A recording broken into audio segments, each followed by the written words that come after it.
আসসালামু আলাইকুম। কেমন আছেন বন্ধুরা? আশা করি ভালো আছেন। আজ আমি একটি নতুন রেসিপি নিয়ে আসছি। আজ আমি এঁচোড় চিংড়ির কোপ্তা কারি বানাবো। তার জন্য দেখুন রান্নাটা কত সুন্দর হয়েছে। আপনারা বাড়িতে বানিয়ে দেখবেন এবং কমেন্ট করে জানাবেন আমাকে কেমন হলো। চলুন মূল রেসিপিতে ফিরে যাই।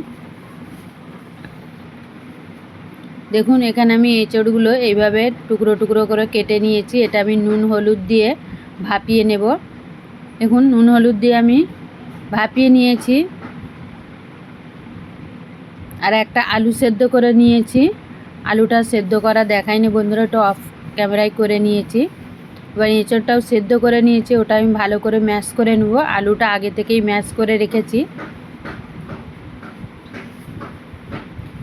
আর এখানে কিছু চিংড়ি মাছ নিয়েছি, এটা আমি একটা বেটে নেব, পেস্ট তৈরি করে নেব। দেখুন আমি পেস্টটা তৈরি করে নিয়েছি। এবার এইগুলো একসাথে আমি মিক্স করে দেব। এবার কিছু মশলা দেব।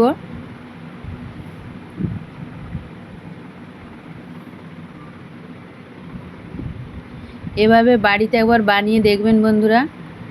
কোপ্তা কারি তো অনেক খেয়েছেন, এইভাবে চিংড়ি মাছ দিয়ে কোপ্তা করলে খেতে স্বাদটাও আলাদা হয় এবং দারুণ লাগে। বাড়িতে বানিয়ে দেখবেন, তাহলেই বুঝতে পারবেন। এখানে আমি চিংড়ি মাছটা পেস্ট করে দিয়েছি। অল্প নুন, হলুদ গুঁড়ো, লঙ্কার গুঁড়ো আর দিয়েছি চাট মশলা দিয়ে আমি সেটাকে ভালো করে মেখে নিয়েছি। এবার আমি এখানে চালের আটা দিয়েছি, আতপ চালের আটা। আমি এখানে 2 টেবিল চামচ আতপ চালের আটা দিয়েছি, দিয়ে ওটাকেও মাখিয়ে নিয়েছি। এখানে আমি একটা বড় সাইজের পেঁয়াজ ও একটা টমেটো এর একটা পেস্ট তৈরি করে নেব। গ্যাসটা জ্বালিয়ে কড়াই বসিয়ে দিয়েছি এবং তেলটাও গরম হয়ে গেছে। দেখুন এইভাবে কোপ্তার আকারে আমি শেপ দিয়ে নিয়েছি, আপনারা যে কোনো শেপ দিতে পারেন।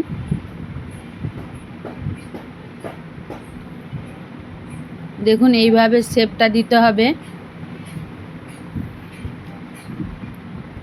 আপনারা বড়ার আকারেও শেপটা দিতে পারেন। দিয়ে আমি একে একে ভেজে নিয়েছি। সবগুলো দিয়ে আমি ভেজে এগুলো তুলে নিচ্ছি।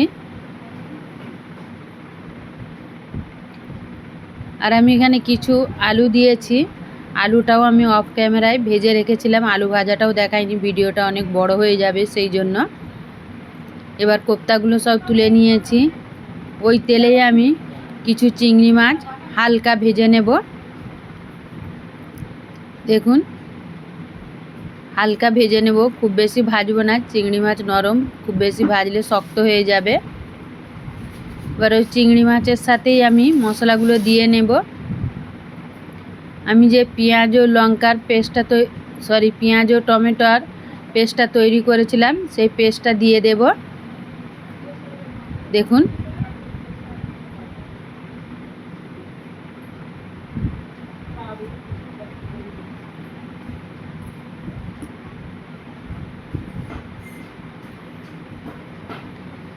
আদা রসুনের পেস্ট 1 চামচ দিয়েছি, হলুদ গুঁড়ো। আদা রসুনের পেস্ট ও পেঁয়াজ টমেটো বাটাটা ভালো করে কষিয়ে নিয়েছি, ওপর থেকে তেল ছেড়ে দিয়েছে। আর হলুদ গুঁড়ো, কাশ্মীরি লঙ্কার গুঁড়ো, জিরের গুঁড়ো, নুন দিয়ে আবারও ভালো করে কষিয়ে নেব। খুব বেশি মশলা দেব না, অল্প মশলায় তরকারিটা রান্না করব আমি। দেখুন খুব ভালো করে কষিয়ে নিতে হবে তেল ছাড়া পর্যন্ত। দেখুন ওপর থেকে তেল ছেড়ে দিয়েছে। এবার আমি এটাতে পানি দিয়ে দেব। এই পর্যন্ত ভালো লাগলে বন্ধুরা, যারা আমার চ্যানেলটি এখনও সাবস্ক্রাইব করেননি করে দিবেন, পাশে থাকা বেল আইকনটি ক্লিক করে দিবেন, যাতে করে কোনো ভিডিও আপলোড করার সাথে সাথে নোটিফিকেশনটা আপনাদের কাছে পৌঁছে যায়।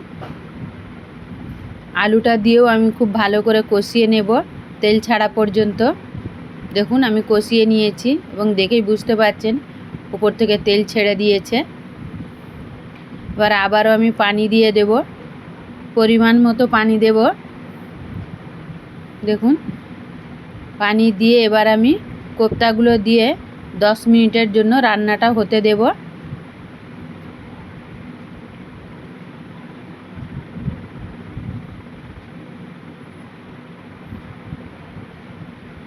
10 মিনিট পর আমি ফিরে এসে আপনাদের দেখাচ্ছি। এবার এখানে 2টি সবুজ বা ছোট এলাচ, একটা দারচিনি, 5টা লং দিয়ে আমি ভালো করে থেতো করে নিয়েছি। এটা উপর থেকে ছড়িয়ে দেব, দিয়ে আমি রেস্টে 5 মিনিটের জন্য রাখবো। এবার সার্ভ করে দিয়েছি, দেখুন।